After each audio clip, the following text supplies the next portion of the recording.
Of பண்ணிட்டேன்.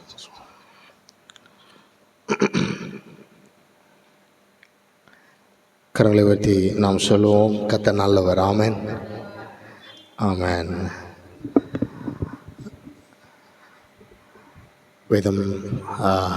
வேதம் சொல்லுகிறது,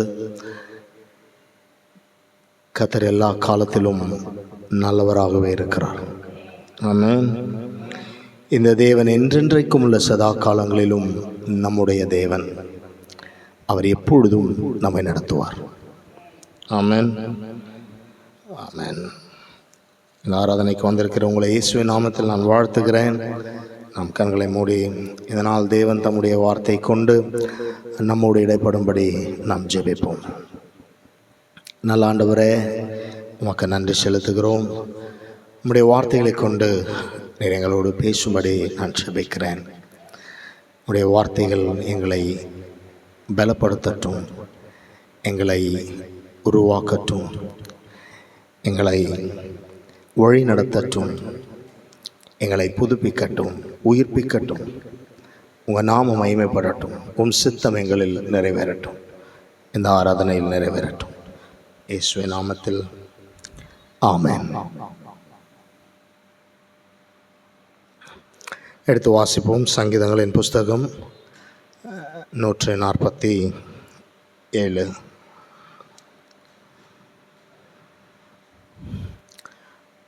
சங்கீதங்களின் புஸ்தகம் 147 12வது வசனம். எருசலேமே கர்த்தரை ஸ்தோத்தரி, சீயோனே உன் தேவனை துதி. ஆமென் சொல்லுவோம். எருசலேமே கர்த்தரை ஸ்தோத்தரி, சீயோனே உன் தேவனை துதி. ஆமென். யார் எருசலேம்? எது எருசலேம், எது சீயோன் அப்படின்னு நீங்கள் கேட்பீங்கன்னா, பாருங்கள், இஸ்ரவேல் தேசத்தில் எருசலேம்னு ஒரு பட்டணம் இப்போயும் இருக்குது. அந்த பட்டணத்தை பார்த்து எருசலேமே நீ துதி என்று சொல்லுவது போல எழுதியிருந்தால் கூட, இந்த வார்த்தை உங்களையும் என்னையும் பார்த்து சொல்லப்பட்டிருக்கிற ஒரு வார்த்தை.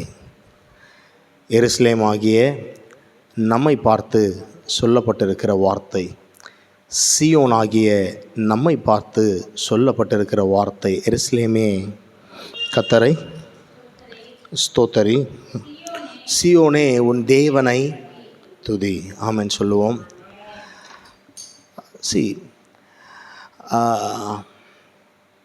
ஆண்டவராகிய இயேசு கிறிஸ்து இந்த பூமியிலே வாழ்ந்த நாட்களிலே, சரீரத்திலே, மாம்ச சரீரத்திலே நசரேயனாகிய இயேசுவாக வாழ்ந்த அந்த நாட்களிலே அவர் என்ன செய்தார் என்பதை குறித்து நாம் கவனமாய் பார்ப்போமானால், அற்புதங்களை செய்வதற்கு முன்பாக, especially before doing any miracle, Jesus praised God. இயேசு பிதாவாகிய தேவனுக்கு நன்றி சொன்னார். ஆமென். மலையின் மீது தம்மிடத்தில் கூடி வந்த ஜனங்களுக்கு அவர் உபதேசம் பண்ணி கொண்டிருந்தார். 3 நாட்களாவது 3 நாட்கள் பிரசங்கித்து கொண்டிருக்கிறார். 3வது நாளின் இறுதியிலே அவர் அந்த கூட்டத்தை முடித்துவிட்டு ஜனங்களை அனுப்பின பொழுது, அவர்கள் வழியில் சோர்ந்து போய்விடக்கூடாது என்பதற்காக அவர்களுக்கு உணவு கொடுக்க வேண்டுமென நினைத்தார். உணவு கொடுக்க வேண்டுமென நினைத்தவுடன் அங்கிருந்த தம்முடைய சீஷர்களை அழைத்து சொல்லுகிறார், உங்களிடத்தில் என்ன இருக்கிறது என்று கேட்கிறார். சொல்லுங்க. ஆமென். ஓகே, உங்கள்கிட்ட என்ன இருக்குது, உங்கள்கிட்ட என்ன இருக்குது அப்படின்னு நான் கொடுக்க விரும்புகிறேன், நான் ஜனங்களுக்கு இப்படி கொடுக்க விரும்புகிறேன், செய்ய விரும்புகிறேன்னு சொன்னோன்னே சீஷர்கள் சொல்கிறாங்க, அது எப்படி நடக்கும்? நம்ம வனாந்தரமான ஒரு இடத்துல இருக்கோம், இந்த இடத்துல என்ன பண்ண முடியாது, உணவை வாங்கிட்டு வர முடியாது. அப்படியே போய் வாங்கினாலும் இத்தனை ஆயிரக்கணக்கான ஜனத்திற்கு எவ்வளோ பணம் கொடுத்து வாங்கிறது அப்படின்னு கேட்குறாங்க. கேட்ட பிறகு அப்போ இயேசு கேட்கிறாரு, see what you have, உன்கிட்ட என்ன இருக்கு. தேவ பிள்ளைகளாகிய நாம் ஒன்றை புரிந்து கொள்ள வேண்டும். தேவன் எப்பொழுதுமே உங்களிடத்தில் இல்லாததை அவர் கேட்க மாட்டார். God will never ask you what you don't have. உங்ககிட்ட எது இல்லையோ அதை தான்னு சொல்லி ஆண்டவர் என்ன பண்ண மாட்டார், கேட்க மாட்டார். Because he knows that you don't have. அது உன்னிடத்தில் இல்லை என்று அறிவார். ஆனால் உன்கிட்ட என்ன இருக்கு என்பதை அவர் அறிகிறார். அதை நீயும் அறியணும். உங்களிடத்தில்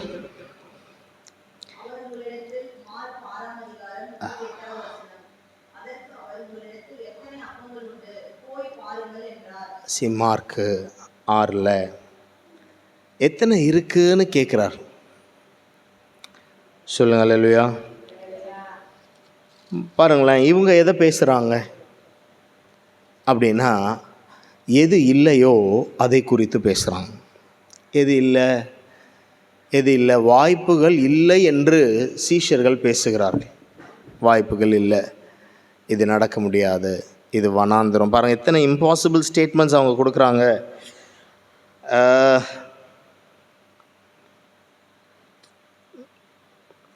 எத்தனை இம்பாசிபிள் ஸ்டேட்மெண்ட்ஸ் கொடுக்குறாங்க. ஒன்று ஒன்றா சொல்கிறாங்க பாருங்களேன். 35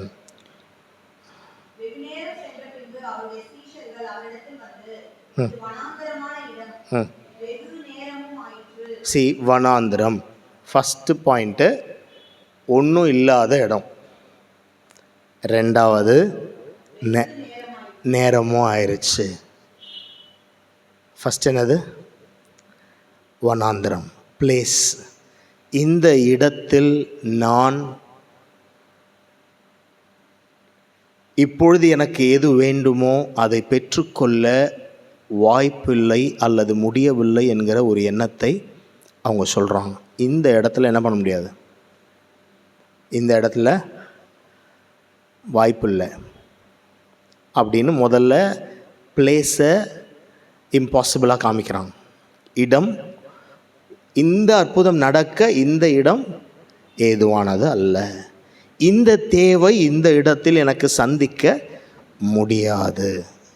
பாருங்கள், இந்த நம்ம இப்போ ஆராதிக்கிற இந்த இடத்துக்கு தேவன் ஆயிரக்கணக்கான ஜனங்களை கொண்டு வந்திருக்கிறார். அவர்களுக்காக நான் ஆண்டவருக்கு நன்றி செலுத்துகிறேன். அற்புதத்தை பெற்றவர்கள் மாத்திரம், இங்கே அப்பம் புசித்தவர்கள் மாத்திரம் 5000 ஆண்களுக்கு மேலாக. நான் சொல்கிறேன், இந்த இடத்துல அற்புதங்களை பெற்றவர்கள் மாத்திரம் பல ஆயிரங்கள் பெற்றவங்க. ஓகே,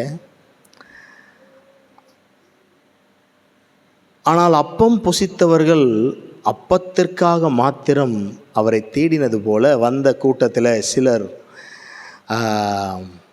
இடத்தின் நிமித்தம் இந்த பிளேஸை பார்த்து, ஒருவேளை இன்ஃப்ராஸ்ட்ரக்சரை பார்த்து, இந்த இடத்துல நான் என் தேவைகளை என்ன பண்ண முடியாது, சந்திக்க முடியாதுன்னு சொல்லி அவங்க ஏற்கனவே என்ன வாங்கிட்டாங்க, வார்த்தை வாங்கியிருக்காங்க.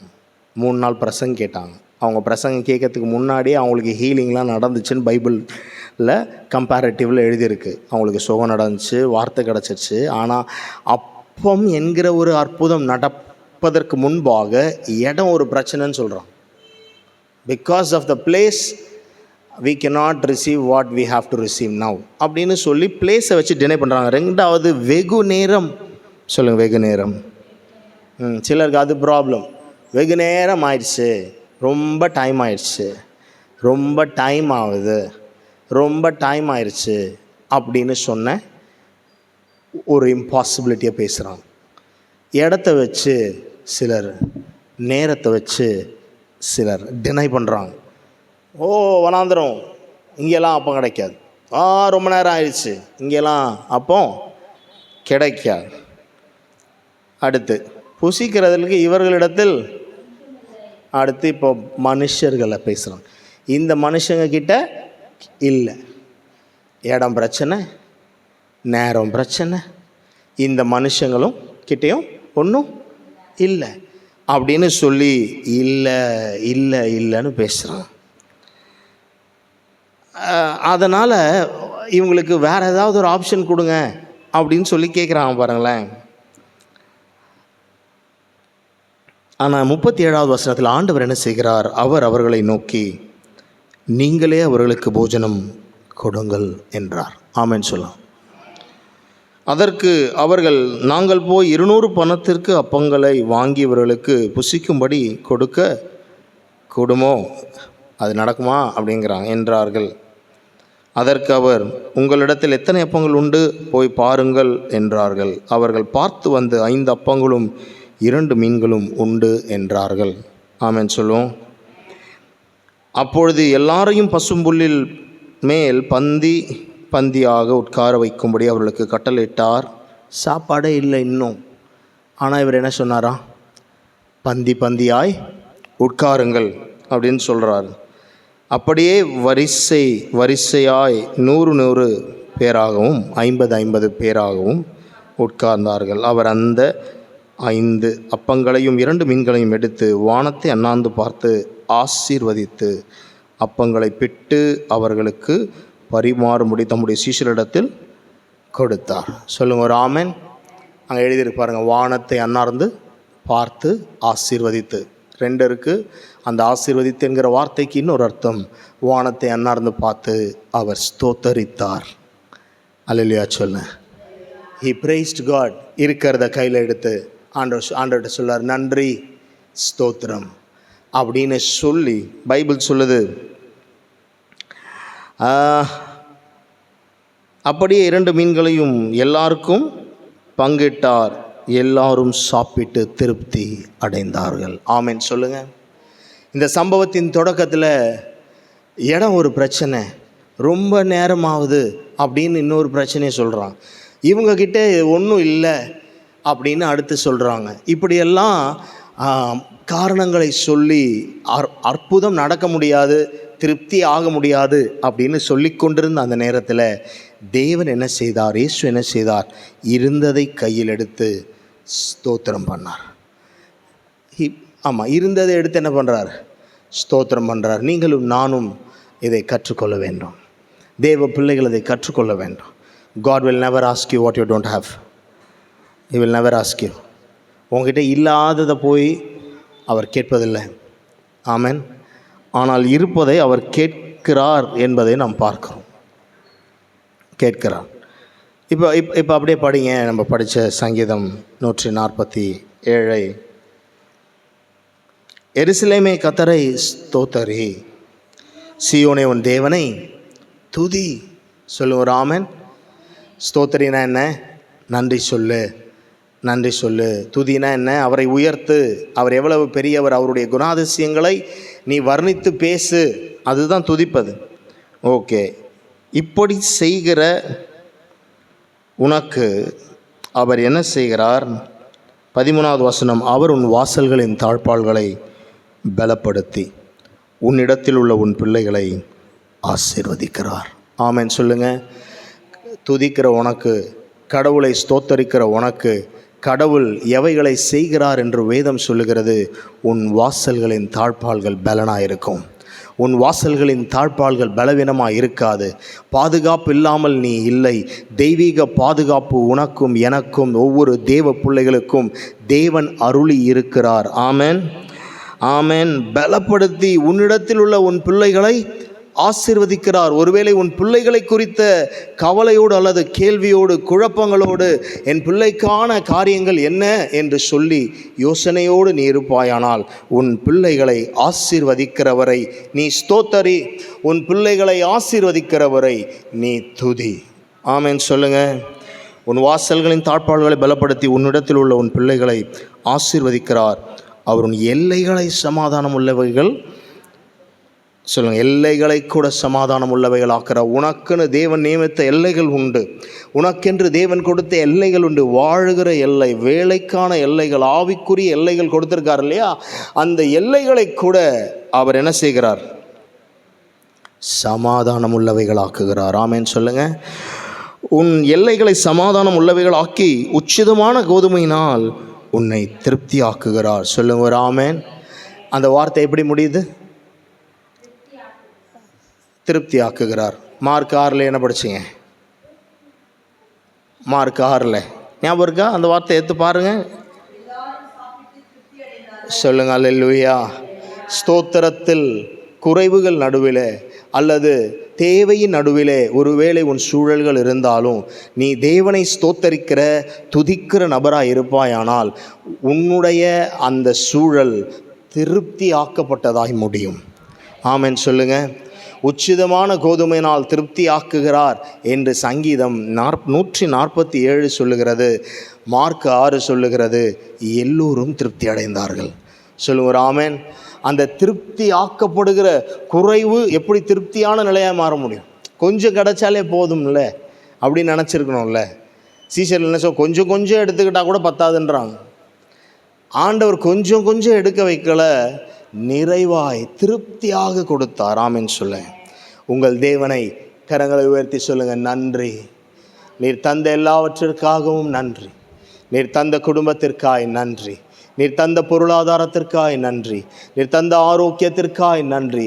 நீர் தந்த உறவுகளுக்காய் நன்றி. நீர் தந்த சபைக்காய், ஊழியத்திற்காய், ஊழியர்களுக்காய் நன்றி.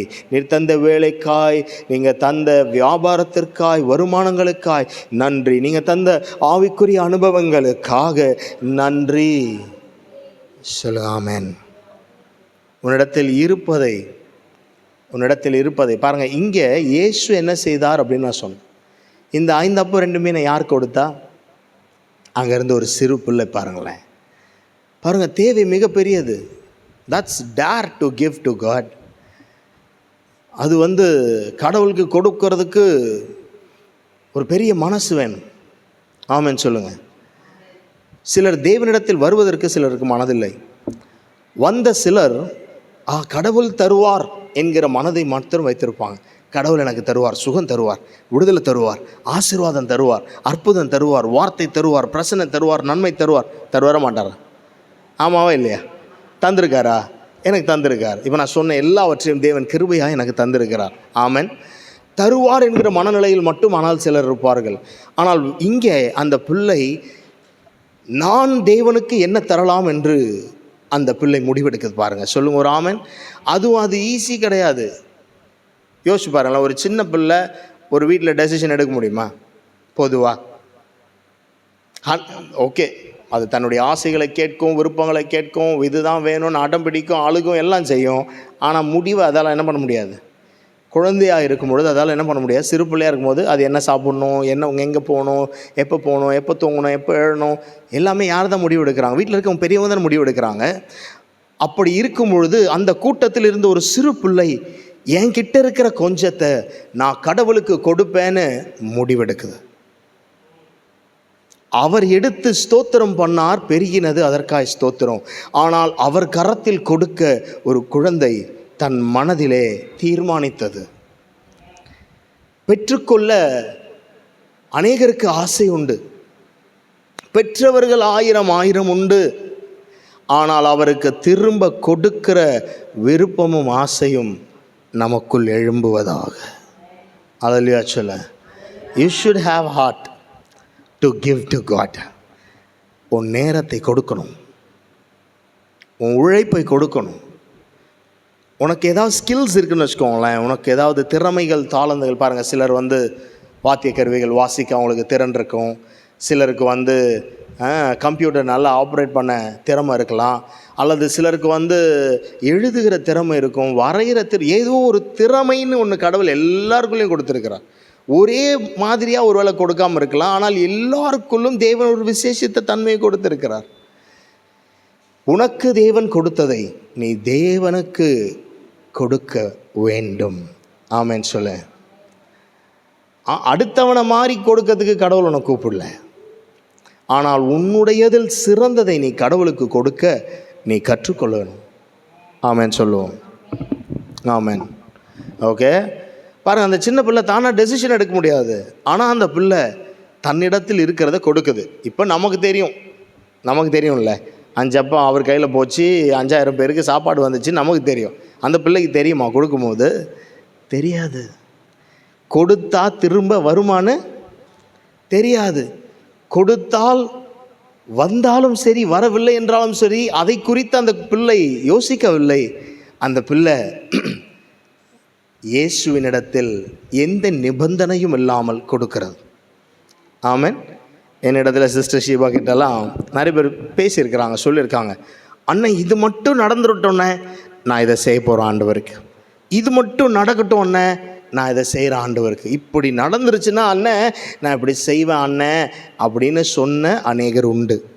அதில் ஒரு கூட்ட மக்கள் சொன்னதை செய்தார்கள், ஒரு கூட்ட மக்கள் சொன்னதை செய்யும்படி நானும் பார்த்து கொண்டிருக்கிறேன், அவர்கள் எப்பொழுது செய்வார்கள் என சொல்லி. This child never had any expectation when he gave God. கடவுளிடத்தில் கொடுக்கும் பொழுது இந்த பிள்ளைக்கு எந்த எதிர்பார்ப்பும் இல்லை. Hallelujah. That is a dare challenge to give. அதுக்கு ரொம்ப தைரியம் வேணும் பாருங்க, ரொம்ப தைரியம் வேணும். ஏன்டா உன்கிட்ட இருந்து, உன்கிட்டயோ 5 தான் இருந்துச்சு, அதை ஏன்டா கொடுத்த அப்படின்னு ஒருவேளை அப்பா அம்மா பக்கத்தில் இருந்தா கேட்டிருப்பாங்கல்ல. உனக்கு தானே கொடுத்தேன், நீ தானே வச்சுக்கணும், கேட்போமா மாட்டோம்.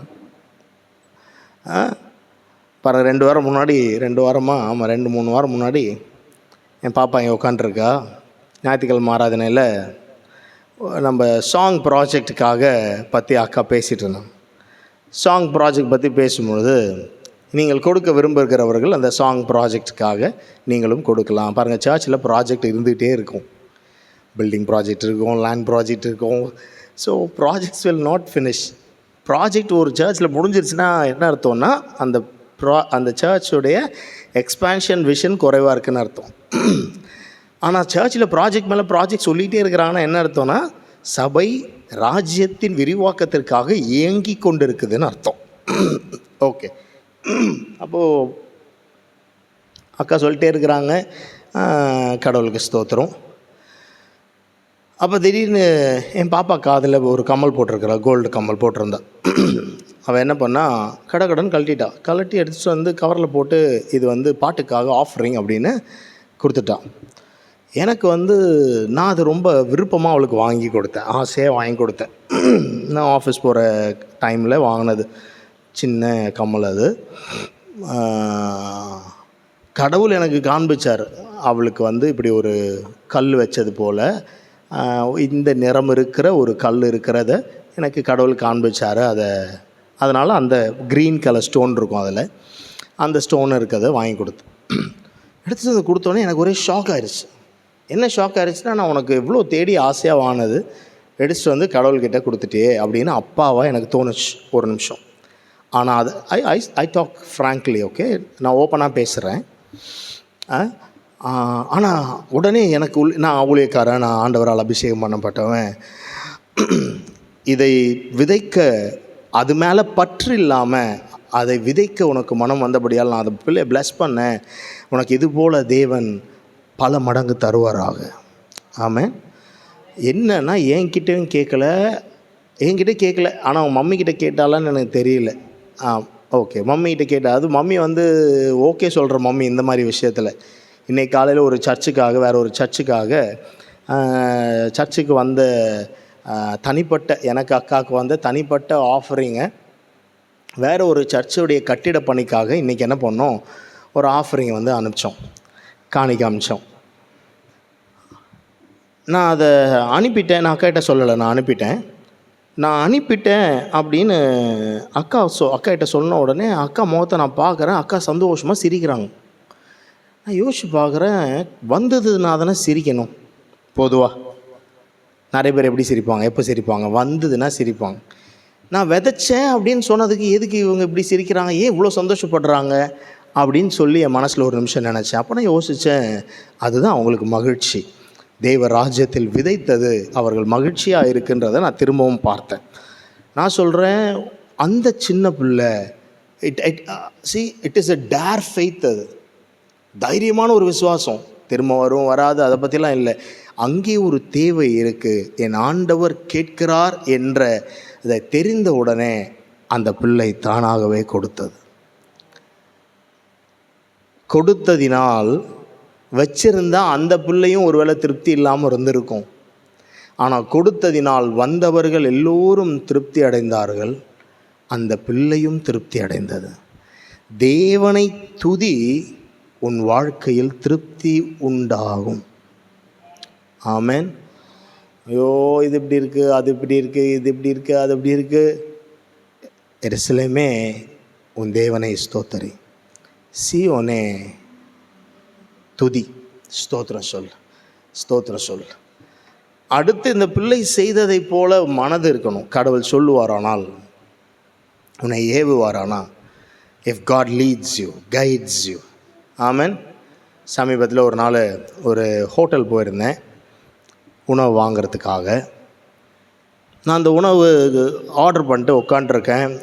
அவங்க உணவு எடுத்துகிட்டு வரதுக்காக உட்காந்துட்டே இருக்கும்போது பின்னாடி திரும்பி பார்த்தா எனக்கு தெரிஞ்ச ஒரு ஊழியக்காரர் நிற்கிறார். அவருக்கு என்ன ரொம்ப தெரியாது, ஆனால் அவர் ஊழியக்காரன்னு எனக்கு தெரியும். பார்த்த உடனே அவர் என்ன ஆர்டர் கொடுத்தாரு அப்படின்னு சொல்லி காதில் கேட்குறேன். அவர் போய் என்ன சாப்பிட போகிறாருன்னு தெரிஞ்சுக்கிறதுக்கு இல்லை, அவர் என்ன ஆர்டர் கொடுத்தாரு, அது எவ்வளோ வேல்யூ, காஸ்ட் எவ்வளோ, அது விலை எவ்வளோன்னு சொல்லி தெரிஞ்சுக்கிறதுக்காக நான் காது கொடுத்தேன். கொடுத்துட்டு நான் வெயிட் பண்ணிகிட்ருக்கேன் என் ஆர்டர் வரத்துக்காக. வந்தவுடனே என் ஆர்டருக்கு நான் பே பண்ணேன். கூட சேர்த்து எனக்கு ரொம்ப பழக்கமில்லாத ஊழியக்காரர், ஆனால் அவர் ஒரு ஊழியக்காரர், உணவு வாங்க அதே கடையில் நிற்கிறார். என் கையில் அவருக்கும் கொடுக்க தேவன் எனக்கு பணம் கொடுத்திருந்தபடியால் நான் எடுத்து என்ன பண்ணேன், அந்த ஊழியக்காரருக்கு பே பண்ணி, பாஸ்டர் உங்கள் உணவுக்கும் சேர்த்து நான் பே பண்ணிட்டேன், கர்த்தர் உங்களை ஆசீர்வதிப்பாராக அப்படின்னு சொல்லிட்டு வந்துட்டேன். சொல்லிவிட்டு நான் வந்துட்டேன். நான் யோசிச்சு பார்த்தேன், யாரும் என்னை ஃபோர்ஸ் பண்ணல, நீ செஞ்சு தான் ஆகணும்லாம் யாரும் என்கிட்ட சொல்லலை, நீ ஏன் செய்யலை அப்படிலாம் யாரும் என்னை கேட்கல. ஆனால் அவர்களை பார்த்தவுடன் ஒரு ஊழியக்காரருக்கு நான் கனப்படுத்த விரும்புகிறேன். அது பெரிய பெரிய ஆயிரக்கணக்கான ரூபா இல்லை, ஆயிரக்கணக்கான ரூபாலாம் இல்லை, சொச்ச ரூபா தான். ஆனால் அங்கே எனக்கு ஒரு வாய்ப்பு கிடைத்தது. அந்த வாய்ப்பை நான் பயன்படுத்தினேன். எனக்கு தெரியும் மனுஷன் எதை விதைக்கிறானோ அதை அறுப்பான் அப்படின்னு சொன்னோடனே பொதுவாக எல்லாருமே அப்படியா அப்படி அப்படின்னு சொல்லி நெகட்டிவ் திங்ஸை தான் ஈஸியாக கனெக்ட் பண்ணுவாங்க. நான் விதைத்த தேவ ராஜ்யத்தில் நான் விதைத்த ஒவ்வொரு விதைகளையும் கர்த்தருக்குள்ளே அறுப்பேன் என விசுவாசிக்கிறேன். ஆமென். நான் கொடுத்துட்டு வந்துட்டேன். வர பைக்கில் திரும்பி வரும்போது நான் யோசிக்கிறேன், நான் கர்த்தருக்கு ஸ்தோத்திரம், நல்ல வேலை என்ன பண்ணோம், இன்றைக்கி கிடைச்ச ஒரு வாய்ப்பில் என்ன பண்ணிட்டோம், விதைச்சிட்டோம் அப்படின்னு சொல்லி. ஆமென் சொல்லுங்கள். பொருளாதார செழிப்பையில் சஸ்டெயின் ஆக அல்லது எக்ஸ்பேண்ட் ஆக பைபிள் 2 சொல்லுது, எதை விதைக்கிறோமோ அதை அறுப்போம். அடுத்து பெருக விதைக்கும் பொழுது பெருக அறுப்போம். தேவ ராஜ்யத்தில் விதைப்பது என்பது ஒரு பகுதி. அது எப்படி துதிக்கிறது இம்பார்ட்டனோ, ஜெபிக்கிறது முக்கியமோ, பைபிள் வாசிக்கிறது முக்கியமோ, தேவனுக்கு பிரியமாய் வாழ்வது எவ்வளவு முக்கியமோ, அதை போலவே தேவ ராஜ்யத்தில் நாம் பெற்ற நன்மைக்கு தக்கதாக தேவனுக்கு கொடுத்து கொடுத்து நாம் பழகுவது மிகவும் அவசியமானது. ஆமென் சொல்லுங்கள். ஸ்தோத்தரி, துதி, திருப்தியாக்குகிறவர். ஆமென். உன் ஆவியை, உன் ஆத்துமாவை, உன் சரீரத்தை, உனக்கு வேண்டியவை எல்லாவற்றாலும் உன்னை திருப்தியாக்குகிற தேவன். உலகத்தில் எந்த மனுஷனும் வேறொரு மனுஷனை எல்லாவற்றிலும் திருப்தி செய்ய முடியாது. அது எளிது கிடையாது, ஈஸி கிடையாது. நீங்கள் பெற்ற பிள்ளையாகவே இருந்தாலும் சரி, காலையிலேருந்து நைட்டு வரைக்கும் நீங்கள் அதுக்கே வேலை செஞ்சு முடித்தாலும் நைட்டு ஏதோ ஒன்று நீ செய்யலைன்னு அது உன் மேலே வருத்தப்பட வாய்ப்பு இருக்குது. You cannot satisfy 100% any person. உங்கள் கணவருக்கு நாளெல்லாம் நீங்கள் பணி செய்திருக்கலாம், உங்கள் மனைவிக்காக நாளெல்லாம் உழைத்திருக்கலாம், உங்கள் பெற்றோருக்காய் நாளெல்லாம் வேலை செஞ்சுருக்கலாம், உங்கள் குழந்தைக்காய் நாளெல்லாம் வேலை செஞ்சுருக்கலாம். ஆனால் 100% அவங்கள சாட்டிஸ்ஃபை பண்ணுறது மனுஷர்களால் கூடாது. நீ ஆவியில் நடந்தால் ஒரு வேலை கூடும்.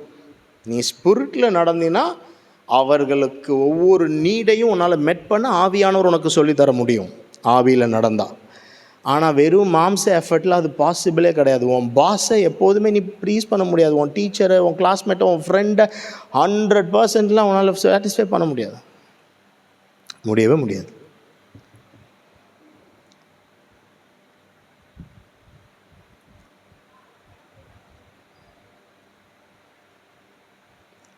ஆனால் நம்மை திருப்தி ஆக்குகிற ஒரு தேவன் உண்டு.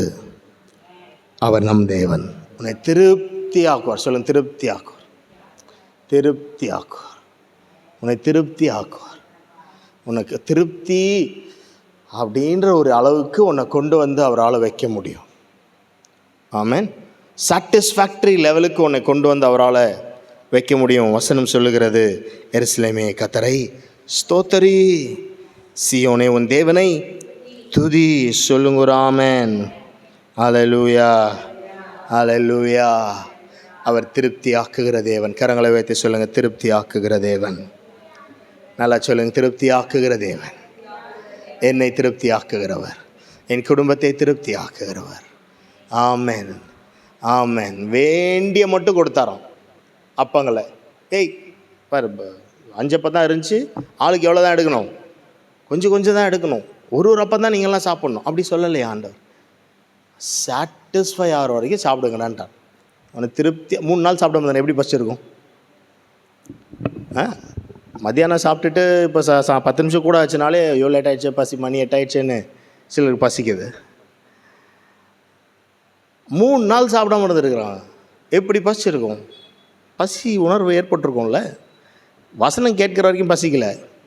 சாப்பாடு ப்ரெட்டு உக்காரடா பந்தியிலன்னு உடனே பசி ஆரம்பிச்சிட்ருக்கோம்ல. அதுவும் வறுத்த மீன் வேறு சேர்த்து கொடுத்துருக்காரு. கண்டிப்பாக பசி இருந்திருக்கும். அவ்வளோ பசி இருக்கும்போது எல்லாம் வந்து நல்ல 5 ஸ்டார் ஹோட்டலில் வந்து அது என்னது, அது ஒரு வாட்டி நான் ஆஃபீஸில் ஒர்க் பண்ணும்போது ஒரு பெரிய ஸ்டார் ஹோட்டல் கூப்பிட்டு போயிருந்தாங்க. அந்த ஸ்டார் ஹோட்டலில் எலும்பு இருக்கிற சிக்கனை எப்படி வந்து ஃபோர்க்கில் சாப்பிட்றது? எலும்பு இருக்குது சிக்கனில், போன்லெஸ் நல்லா குத்தி சாப்பிட்றலாம். எலும்பு இருக்கிற சிக்கனை போய் எப்படி வந்து ஃபோர்க்கில் சாப்பிட்றது? எல்லாம் உட்காந்து பெரிய பெரிய ஆஃபீஸில் இருந்து பெரிய பெரிய தலைவர்களும் சேர்ந்து உட்காந்துருக்குறான். ஃபோர்க்கில் சாப்பிடும். பயங்கர பசியில் வந்து எப்படி அதை மெல்லமாக டிக்னிட்டியாக எடுத்து மெல்லமாக சாப்பிட முடியும்? ரொம்ப பசியாக இருந்தால் கொஞ்சம் கஷ்டம்தான் இல்லை? இப்போ பயங்கர பசியில் இருக்காங்க, எல்லாம் ஜென்டிலாக எடுத்து சாப்பிட்ருப்பாங்க. இல்லைல்ல, பசியில் சாப்பிட்ருக்க முடியும்ல. அப்போ அதிகமாக தானே சாப்பிட்ருக்க வேணும். ஆண்டவர் அப்படி பசியில் இருந்தவங்களே ஆண்டவர் என்ன பண்ணாரா? சொல்லுங்கள், திருப்தி ஆக்குனார். அவர் திருப்தி ஆக்குகிற தேவன், திருப்தி ஆக்குகிறவர். இன்றைக்கி ஆராதனைக்கு வந்திருக்கிற உனக்கு நான் சொல்லுகிறேன், இந்த ஆராதனையில் இந்த ஊழியர்களை கொண்டு இந்த கட்டிடத்திற்குள்ள தேவ பிரசன்னம் உன்னை திருப்தி ஆக்க போதுமானது. இந்த இடம், நேரம், பொருட்களின் சூழல்கள் இதையெல்லாம் தாண்டி திருப்தி ஆக்குகிற தேவன். வனாந்தரம், அங்கேயும் திருப்தி ஆக்கினார். நேரம் ஆயிடுச்சு, ஆனாலும் திருப்தி ஆக்கினார். அப்பங்கள் இல்லை, ஆனாலும் திருப்தி ஆக்கினார். எந்த இடத்திலும், எந்த நேரத்திலும், எந்த சூழ்நிலையிலும் திருப்தி ஆக்குகிற தேவன் நம் தேவன். ஆமென். அடுத்த 2 வசனங்களை வாசிப்போம். நாம் எழுந்து நின்று அந்த வசனங்களை வாசிப்போம்.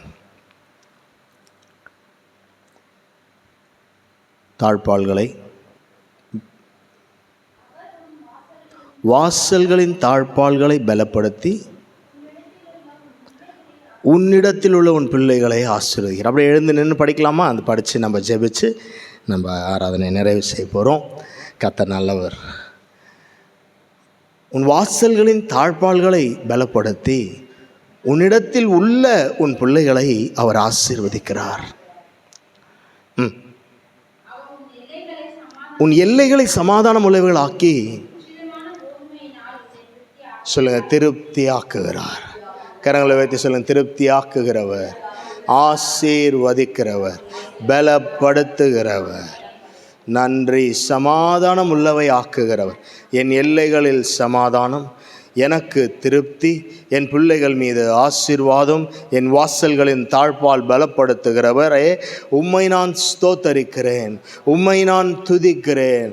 திருப்தி ஆக்குகிறவரே, நான் சொல்கிறேன், நீங்கள் சொல்லுங்கள், உமக்கு ஸ்தோத்திரம். திருப்தி ஆக்குகிறவரே, பலப்படுத்துகிறவரே, திருப்தி ஆக்குகிறவரே, பலப்படுத்துகிறவரே, ஆசீர்வதிக்கிறவரே, சமாதானம் உள்ளவைகளாக்குகிறவரே, உமக்கு ஸ்தோத்திரம். உம் நாமம் மகிமைப்படுவதாக. இயேசுவின் நாமத்தில் ஜெபிக்கிறோம் நல்ல பிதாவே, ஆமென், ஆமென். கர்த்தர் உங்கள் ஒவ்வொருவரையும் ஆசீர்வதிப்பாராக. அவர் நாமம் மகிமைப்படுவதாக.